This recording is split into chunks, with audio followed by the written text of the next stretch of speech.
Emergency podcast. Kessler Edwards signs with the Denver Nuggets. Kessler's pretty good. We'll talk about Kessler. Is he going to be the 15th guy? If not, who is going to be the 15th guy? Do we need a 15th guy? Okay, we'll get a 15th guy. Maybe. We'll talk about it. Plus, what former Nugget is going to have the best season next year? All that and more. No Jinx. Locked on Nuggets.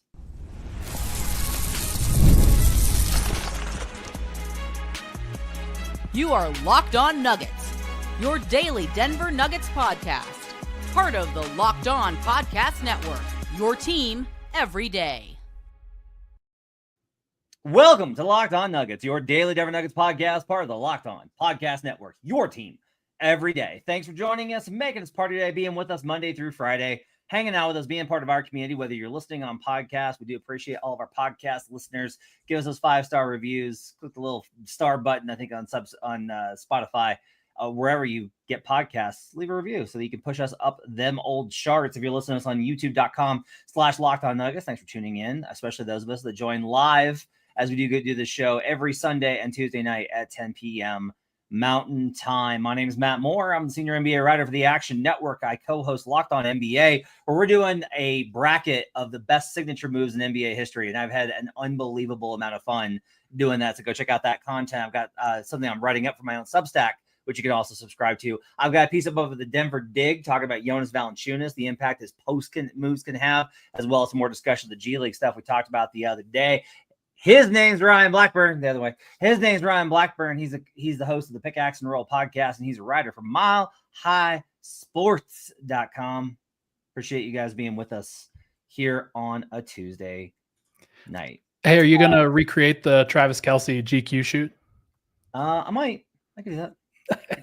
we need to do that for Locked On. Hey, this shirt's actually red, but the way that my lighting is done, I'm wearing Broncos orange tonight.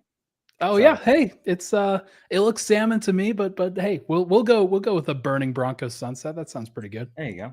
All right. On today's show, we will talk about I wanted to ask Ryan what former Nugget's going to have the best season next year, and I'll give him some candidates as we get to that segment. We'll talk about the need. We were going to go ahead and talk about tonight whether Denver really needs that 15th spot filled, but they did fill it on what is it today? Today's Tuesday. Tuesday, not really, because they signed Kessler Edwards to what's called an Exhibit 10 contract. It's a training camp contract. Kessler Edwards, NBA veteran, will come into camp, and if he does well, they can then opt to sign him to a full roster spot. But these are basically training camp contracts. They signed Kessler Edwards. He's bounced around the league to a number of teams with Dallas Mavericks last season. Ryan, I'm not asking, I know that it wasn't like a huge reaction deal, but just like, what are your kind of thoughts on Kessler Edwards and his fit and what he can maybe accomplish in training camp? Well, shameless self-promotion here for Pickaxe yesterday, or that came out this morning. There were 3 burning questions or 3 things that nobody's talking about with the Nuggets. The first one was Tim Hardaway Jr. is going to play a larger role than people think. The second is Denver has 3, maybe even 4 candidates for the 6th man for this upcoming season. But the third was that the underrated injury risk for both Aaron Gordon and Cam Johnson, I think, is a little bit underspoken around, and like it's probably more of a big deal than people have given it credit for, given the depth behind those guys at that position. You've got Peyton Watson, who plays the 3, will play the 4. You've got Deron Holmes, you've got Zeke Naji, you've got some guys like Denver can obviously play small if they want to, but in terms of traditional forwards, there's not a ton of candidates on Denver's roster outside of their starting guys. So I think that Kessler Edwards is exactly the kind of player type that Denver should be looking for. Really good defender, good rotational defender, somebody who can both be on the ball and rotate over and contest at the rim against bigger players, things like that. He doesn't need the ball in his hands in order to operate. And Denver doesn't, like, to me, Denver shouldn't need those kinds of players at the end of their roster anyway. There's been this clamoring for a point guard. I can understand why, but I just don't think that that's a massive deal for somebody that's just going to come in, play 5 or 10 minutes and hopefully hit a spot up shot here or there. That's their role. They're going to play defense, things like that. So Kessler Edwards, I think he could do that. So played in the NBA for 4 years, last with Dallas. We'll see what kind of translates into camp this year. But if he shoots the ball really well, if he shows that he can do some good things, then maybe he can win that spot. It wouldn't surprise me. the numbers are really good. They're all just in like very small minutes. So last season with Dallas, Kessler's at 66% at the rim. That's 63rd percentile. He's at 40.7% from three. That's 88th percentile. Let's go a little bit deeper because it's August and we need some Kessler Edwards deep dive here. But I do genuinely, I make those jokes, but it's also like, look, man, these are guys that you need to hit. The problem, again, I want to kind of return to this. The problem was that it felt like last year, and we all kind of came to the same agreement on this, which shows you how desperate it was, because like Ryan and I don't agree on the old versus young thing very often. But like last year, it was like, we need all of these guys to hit long shots. We need all of these long shot plays to work out. And they're gonna, because we're that good at drafting. Me, Calvin Booth, actually, is that good at drafting. Sure. And, now it's like, okay, again, like we talked about with the G League, to me, this is the same kind of deal where it's like, look, you have an NBA veteran rotation now. You have an NBA veteran rotation. Like, this is going to be Peyton's third year, right? Like, these guys are all, or fourth, all have been in the league, right? So you can take some shots here on guys to see if they can kind of pan out. And I think Kessler Edwards is a great candidate for this. Spot up shots last season via Synergy Sports.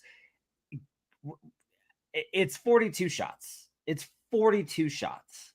But to me, 42 shots is not nothing. That's 42 game shots, which I care about. Sure. Ryan, he had a 70% EFG on no dribble jumpers out of spot up situations. I want to see if he could do that again. That sounds like a great idea. And I do love the fact that Tenzer and Wallace, attorneys at large, are going out there and being like, Calvin said he was going to fix the shooting. We're actually going to do it. Like Cam Johnson, Tim Hardaway Jr., and maybe Kessler Edwards if he could stick in training camp. There's no risk here with him going in training camp. If he shows up and he absolutely busts everybody, like if he shows up and just I think the person that's most at risk here is Hunter Tyson. Sure. Right. And that's like, hey, Hunter only plays in garbage time anyway. But like, that's not true. There were times last season, to Ryan's point, when the injury situations got bad enough, it was like, get on out there, Hunter, because we need some forward minutes. He was their 10th man for a bunch of those minutes in November, December. It was honestly, like we were talking about this yesterday, Sunday, why the schedule was so tough for them at that early point of the season, why it didn't work. It's because like guys like Hunter Tyson were playing extended minutes. They had to really kind of dig deep into the bag, and those guys just weren't ready to be good winning players yet. Yeah. So I like the move. I think it's a good addition. It doesn't have to be their only one, and it doesn't have to be their solve at the 15th spot. They can go ahead and still sign somebody else and just like bring Kessler in for a cup of coffee, and then keep his name around if they want to bring him back later or on a deal if they open up a roster spot. So if they do go and they add somebody, who do we think it should be? And do they need it? Do they need to fill out that 15th roster spot? Fans are going to want them because fans are not only greedy, but they feel that it feels very urgency. That's the word I was looking for. Sure. Okay. But do they need it? Is it absolutely imperative that they fill the 15th? And if so, with who? We'll talk about that next here on Locked On Nuggets. August 26th is officially FanDuel Futures Day, a brand new holiday for football fans who live for bold predictions and preseason hunches. For just 24 hours, FanDuel is giving you deals on NFL season predictions. So whether you're calling your MVP, eyeing a long shot division winner, or ready to crown your Super Bowl champ before week 1 even kicks off, this is your moment. You'll get a great price on Broncos to win the division. I think it's going to be open. I think it's going to be available this year. I think the Chargers and the Broncos both have a very good shot at getting the division this year. You can take a flyer on the MVP race. How about Saquon Barkley? What if Saquon just like runs through everybody again? Just absolutely trucks everybody again. Eventually a non-quarterback's going to win it. Why not Saquon this year? Joe Burrow, people like them. I'm not as sold. Another one I'm really big on as far as like a win total. How about I'm looking at a lot of ways on the New England Patriots. I just think that they're going to be, I did it with Vrabel, another year, Drake May. That roster is really good now. I really do think that the Patriots are going to make some noise to the point where if the Bills slip at all, there's going to be a window for them to take the division. But that is a big if with the Bills. Visit the FanDuel app today and start planning your future bets now, because Futures Day is one day and one day only on August 26th. FanDuel, play your game. We'll be right back on Locked On Nuggets. Back here on Locked On Nuggets, thanks for joining us and making this part of your day. Appreciate you guys being with us. Hurricane, in reference to my Saquon Barkley love, says RBDM, Matt. It's true. There's a really good website called RBSDM, which is running backs still don't matter. It's a really great website. Check it out. It's really great NFL stats if you're into such things. With Hurricane, I my mind is just in the gutter every time Hurricane comments and something abbreviated like that. I had no idea what that abbreviation was going to be. And then I had to spell it out in my head and was like, okay, I get it now. So anyway, let's talk about number 15. Not Nikola Jokic, but instead the 15th man on the Denver Nuggets roster. So they currently have 14 guys under contract. So there's one extra roster spot open. And there's a lot of ways that they could theoretically go with this. I haven't heard anything about Malcolm Brogdon. Nobody's really talked about Malcolm Brogdon. I looked this up, and like Ryan, we talked about this like a month ago. There's still good guys out on the market. Like Al Horford, I think, is down to like Warriors or retirement. I think is kind of where he's at. Yeah. Gary Payton II is going back there. DeAndre Melton's going to Golden State. But Malcolm Brogdon, Trey Lyles, I have a really hilarious suggestion for you. And I know that people want a point guard. I'm just saying it'd be a really hilarious suggestion. Okay. Do you know who Panathinaikos pivoted to after Jonas fell through? Yeah, it was Rashawn Holmes, right? And then Precious Achiuwa, who is still available. So I kind of love the idea of them going out and snatching Precious Achiuwa off of the market and just furthering.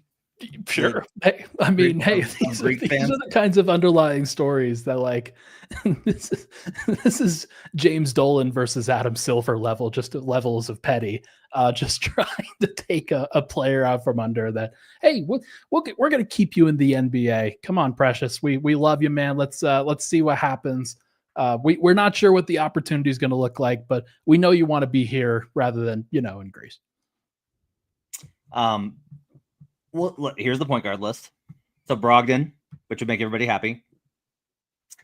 Russ, which would not make everybody happy. It is funny. Like I was wondering whether you're going to actually say, would that make everybody happy? It's still just so controversial at this point. Like he's still so polarizing to everybody involved. Yeah, I think casual fans enjoyed the Russ experience.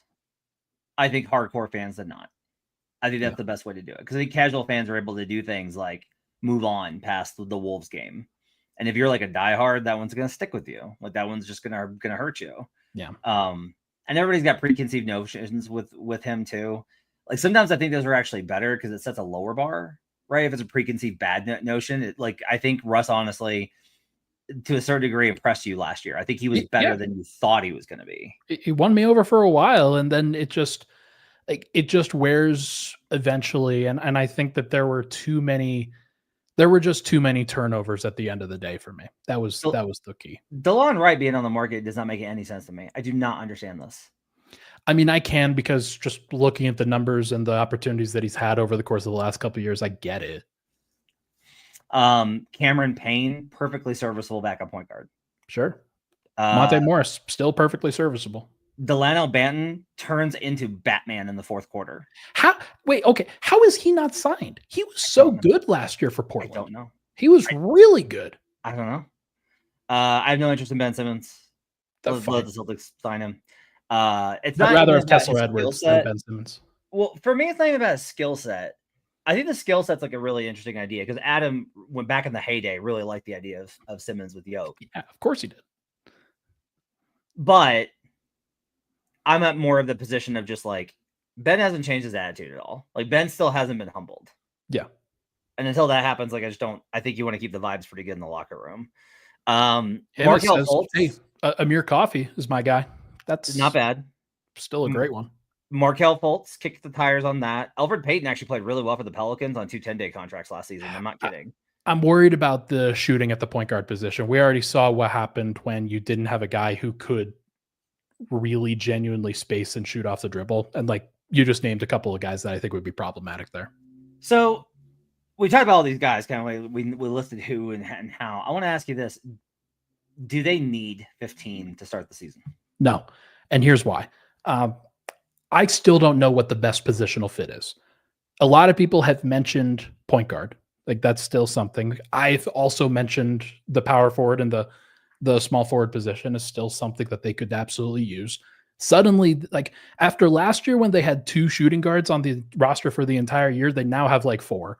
And it feels like they are in a pretty good position there. But I do think that at this point, like you could even justify a third center. Like that's something that they don't have. And if Jonas or Nicola, God forbid, would miss any portion of time, then you're suddenly playing Zeke Naji at the 5, Deron Holmes at the 5 again. And that might be fine, or it also might not be. So I think you could justify any one of those numbers of positions. The question is, how pressing are those right now before any of those injuries have actually happened? So much can change a month into the season after you've gone through some of these things. Different guys have played really well. Different guys have played really poorly. And you get a better feel, a better hold on kind of who your roster is. And then you add somebody at that point. The other thing is it's the luxury tax and the first apron situation that they are also trying to duck under. And I understand that too. So it's tough. Like this is like every fan wants a 15th man, but that 15th man in an ideal world is not going to play. So I think if you believe in your current group, you don't necessarily need one right now if you are willing to commit to your two-way guys in some way, shape, or form. Isn't it a good idea maybe to see if we identify as like, hey, the depth and making it through the season and redundancy is important. But with the way that the positional field is kind of stacked now, and I agree point guard's a little weak. I agree. Yeah. But outside of that, it's like, well, you know, if Jokic gets hurt, they'll just go to JV and then Aaron as the small ball. And I guess Zeke or Deron, right? Yep. And if Jamal gets hurt, it'll be Bruce. Christian will bring the ball up more. And Cam. Yeah, and Cam will do a little bit too. You know, if Christian were to miss games, you've got Cam Thomas who can play a little bit of small forward. You got Bruce Brown. That's what I'm talking about. It's just like you're gonna play like Bruce comes in and then Cam takes over maybe more of the defensive assignments. Sure. Power forward, it's Aaron, and then you can go Deron. You can theoretically play Peyton there. I don't like it, but you can do it. It's going to happen. I'm here to tell you that is what their default lineup is going to be. Interesting. Yeah. And so like you do have this kind of redundancy. Isn't maybe the better thing to be like, hey, if we do suffer an injury that's going to require a roster rebalance, let's wait until that happens as opposed to trying to predict it and then add it. Like, I don't think you're going to run out of time to add most of these guys. So if Jamal gets banged up in game 2 and is going to miss 3 weeks with an injury, okay, we're going to need to go pick up a point guard. Let's pick up the phone and let's call whomsoever. Yeah. Right. The other side of that coin is that you would like somebody to be integrated into what you're doing. Yeah, and having a training camp with that person is valuable, right? Yeah, but if you're just trying to get through like 3 weeks, isn't that okay? If you're just like, hey, we just need you for 3 weeks. What if you're playing 6 really talented teams during that time and you go 1-5? It's November and then you just turn the calendar page and have a better December? Maybe. Like, I remember Denver being behind so here's the thing. I remember Denver being behind the 8 ball this entire past season, having to play catch up, having to like fly by the seat of their pants, just trying to catch up for missed opportunities that they had early in the season. And they just never were able to do it. I'm fact checking you on that. Because by the way, that stretch from about game 11 to game 30 of the season, like basically where they had the doubleheader in Memphis. After that, they took a flight after every single game. So like they got to 11-9. They were 11-10 after the Wizards lost before the Hawks win. But there's a Portland loss in there. There's some losses. They were never under 500, and it's so early. You've still got so much time. The only way that you really get behind the 8 ball is like you got to start off like you're 5-10. Okay. I just from the flow of the season, I think that's important. Is that the same in the West when you are like theoretically facing like potentially 6 or 7 teams that are going to crack 50 this year? Yeah, because none of those teams are that every night to night. Okay. And also just like I want to just dip into this, and you and I should come back to this on Sunday. Who are you really scared of night to night? OKC. It's not about being scared, Matt. Like that's never the thing. It's just about the baseline level that you have to bring every single night. Okay. Every single night, no matter what. Yeah, but we all know that these teams still lose. But that's because you have to try hard. Is it? Or is it just like it's a long I don't think that it's like I don't think the 15th guy is going to decide whether or not. Oh, we're in agreement on that. Like that's not the question, I think. More of what I'm saying, like with regard to like you just have to consistently bring your best in the West, like or 90th percentile of what you're capable of on a pretty consistent basis in order to get these wins in and out for your schedule, and like to overcome some of the, especially like during January and February where you're trying to overcome, holy crap, we're playing 17 games in 31 days. We just have to grind it out. There is no way. But that grind is not like you better bring your best. I don't think it's that at all. I just don't think the NBA regular season is that at all. And I think that it's not happenstance that the West has so many better records than the East, or that the teams are so much stronger. But I do think that it's very overstated how tough the Western Conference is. You can go into LA and you can beat the Clippers on a Tuesday and not bring your best. You can just beat them. The Lakers, same deal. The Wolves, same deal. Like it's just you better bring your best versus OKC or you're going home. Like that's it. Like OKC is like the one team in the West where I'm like, yeah, if you do not bring your best, their sea-level game will destroy you. We should definitely revisit this, but I'm curious, like, what level of Denver's best they would have to bring in order to get through an Eastern Conference schedule versus a Western Conference schedule, and what that would actually translate to from a wins perspective. B versus C is my kind of like baseline, but we'll talk about it a little bit more on Sunday night. On the other side, let us know what you think about who they should sign with the 15th spot, if they need to sign somebody with the 15th spot. But let's talk about some players that definitely will not be filling that 15th spot. I'm going to ask Ryan what former Nugget is going to have the best season next year. I'll tell you that coming up on Locked On Nuggets.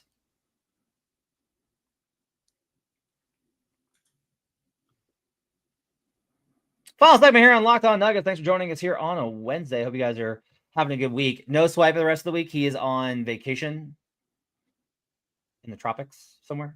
I guess we should make up some of those episodes. Like I'll probably do a solo episode on Friday for that reason. But like we'll have to cover the schedule drop, right? Yeah, we'll have an announcement. We'll have a show on Thursday going over the Nugget schedule in detail. Cool. Make sure to tune in for that. Cool. Okay. So here's my question for you. Okay. Any Nugget, anyone that has put on the Nuggets uniform for more than like 500 minutes in a season, it's got to be like a guy that was actually like a rotation guy. Who's going to have the best season next year?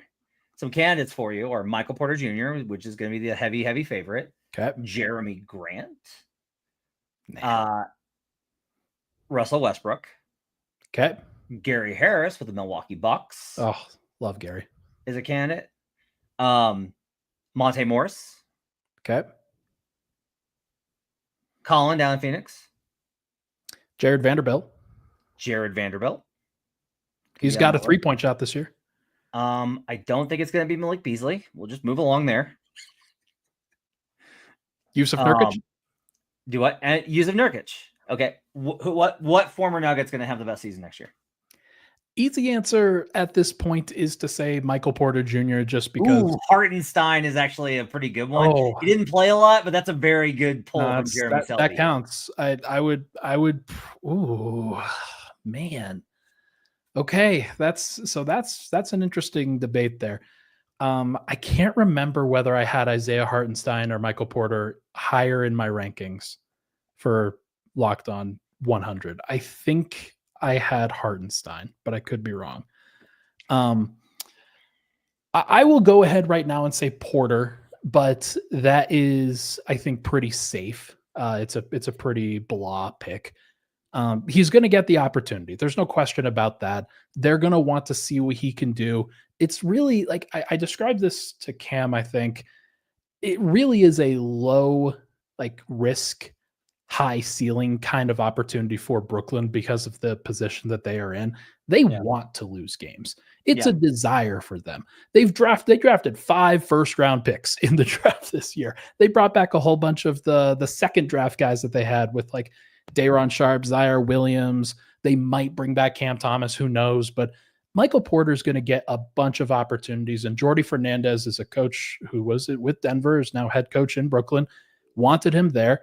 He definitely vouched for him. And I think that they're going to try to drop some plays and drop some opportunities for him to become the best version of himself in this upcoming season, because it helps their organization, whether he's there or not, if he's playing really well. So we'll see what happens, but I think it's going to be Mike.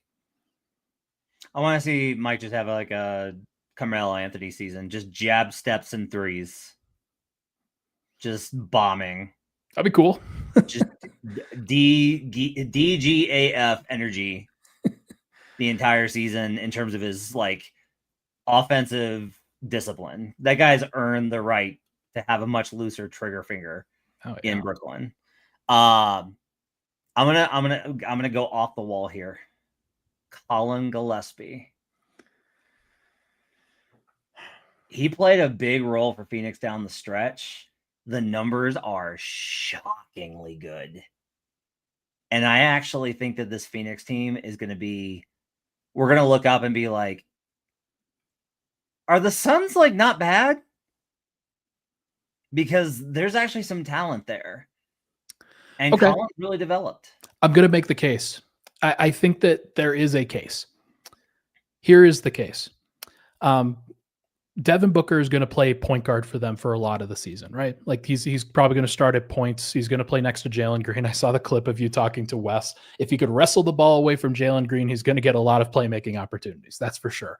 But if you want to rotate in some sort of playmaker for other people, Gillespie's going to get some opportunities. And if he pops, if they're okay kind of surviving some of the defensive deficiencies, the size deficiencies, then I think that there's at least a world, hey, shoot 40% from 3, have a really strong playmaking season, 8, 9, 10 assists per 100 possessions. And you just, in the opportunities that you get, you shine and you drive good offense. I think there's a world where that happens. Is it better than what Michael Porter does in Brooklyn? I don't know. It's probably not going to be that much more valuable from a winning perspective. But neither of those guys, I don't think that Phoenix is going to win. I think they're probably going to be 12th or 13th in the West again, but who knows? Sean does not like the Suns. He's haranguing me about this right currently in the comment section. Booker has never been good as the lone lead ball handler. I will argue against that for sure. He has been very good for a long time. I'm not sure he's ever been truly great, but he's never been he's always been very good. But he's saying as the lone lead ball handler, which is okay, fair. The drop off after CP3 left was pretty dramatic. Can't argue there. I love Dragon Bender back in the day. It was really hard to win with Dragon Bender and Josh Jackson. But Sean, he doesn't have to be the lone lead ball handler. He's got Colin Gillespie now. Jalen Green's gonna get it up, man. Jeremy Selby. What about Thomas Bryant with Miles gone? That's not bad. Jeremy Selby's killing it here. Thomas Bryant's a pretty good one too here. These are good polls these are good polls. I actually really like that. Huh? Yeah. KCP is an interesting one. Oh, it's going to be even mention KCP. That's wild. It's an interesting question of, it's either going to be oh, that's right, KCP is really good, or it's going to be oh no, the expiration date has passed.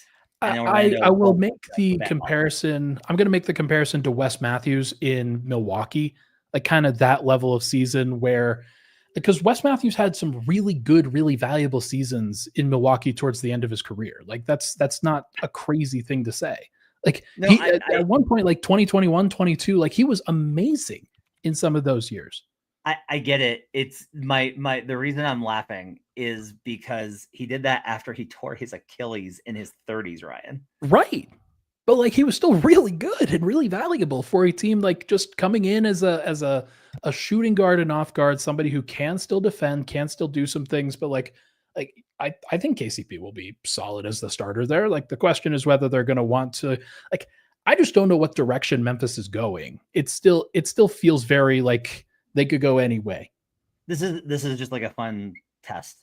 What age do you think KCP is? He's like 31, 32. Okay, you got it. Yeah. But like West was like 35 when he was with Milwaukee in 2022. It's different because KCP he came into the league when he was really young. Like he was in 2013 was when he was drafted. So like he's got 12 years of mileage and a whole bunch of playoff minutes and things like that. Like he really just has played a lot of minutes. That's not crazy. That's not a crazy thing to say. I think about these things from a mileage perspective and how much they've given to the game and the effort that he plays with night in, night out. It is a hard game to play. You and I have argued about this before. Who has it harder defensively, KCP or Nikola Jokic? You're like, KCP, what are you, a moron? And like the answer is Jokic. You were right.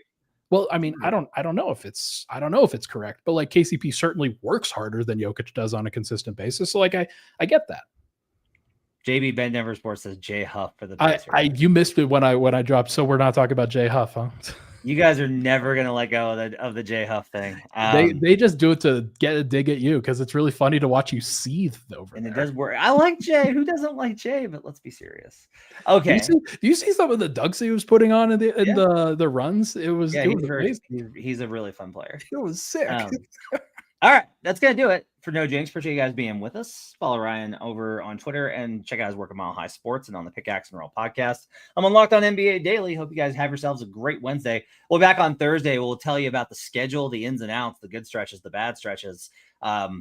We will have things that we will complain about the schedule. Let's be real. We'll complain about the schedule and what's irritated us about it. I will not chide you for complaining. I'm just going to be like, totally get it, man. It's really frustrating. Yeah. That's what we need. We need a supportive Matt over here. It's your right as a fan to complain about the schedule. Hell yeah. Have yourselves a great Wednesday. Appreciate you guys being with us. See you guys again next time on Locked On Nuggets.